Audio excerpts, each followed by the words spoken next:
SSC পাশের পর আর্থিক অনটনে বন্ধ হয়ে যায় জুলহাসের পড়াশোনা।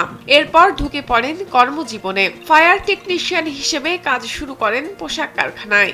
কাজের ভিড়েও জুলহাসের মন থেকে মুছে যায়নি ছোটবেলার শখের কথা।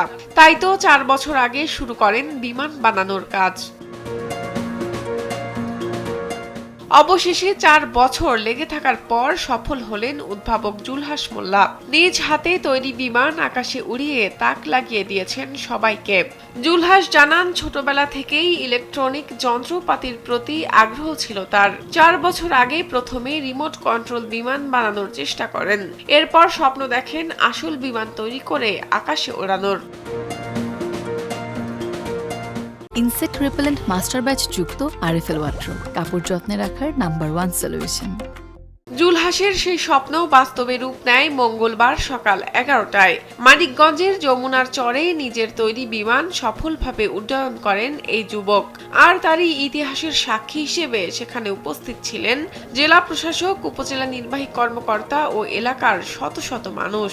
আমার এই প্লেনটিকে আমি অনেক গবেষণার পরে আকাশে উড়িয়েছি, যেটা প্রথমে 5 feet, 6 feet, 10 feet, 20 feet, last মোডটা আমি এটাকে 50 ফিটের মতো উড়িয়েছি।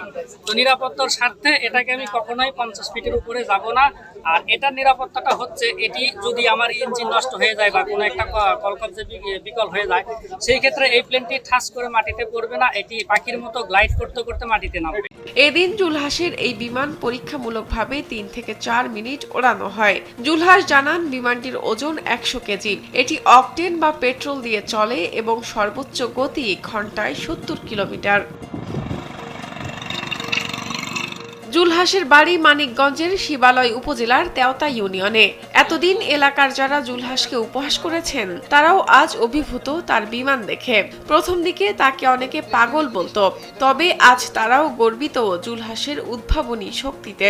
অনেকেই আমাকে সাপোর্ট করেছে, আবার অনেকেই আমাকে উপহাস করেছে। তো সব মিলে আমি যে রেসপন্স পেয়েছি এতদিন, সেটা আসলে একজন মানুষের জন্য মানে পাওয়াটা কষ্টকর আর কি। তো যাই হোক, আমার পরিবার আমার সাথে ছিল, সেজন্য আমাকে কেউ আর দমন নামাই দিতে পারে নাই। আর আমি আল্লাহর উপরে ভরসা রেখেছিলাম, সেজন্য আল্লাহ আমার এই পর্যন্ত আছে। মানিকগঞ্জের জেলা প্রশাসক ডক্টর মনোয়ার হোসেন মোল্লা জানান, জুলহাসের সহযোগিতা লাগলে সব ধরনের সহযোগিতা করার চেষ্টা করবেন তিনি। আমরা ওনার উদ্যোগটা এগিয়ে নিয়ে যাওয়ার জন্য সরকারিভাবে আমাদের করণীয় থাকে, সেগুলো আমরা অবশ্যই করবো। তবে এটা একটা কারিগরি বিষয়, এখানে অনেক ধরনের বিষয় আছে। বিশেষ করে আপনারা জানেন, এই যে ইঞ্জিনের বিষয় আছে, এভিওনিক্স এর বিষয় আছে, সেন্সরের বিষয় আছে।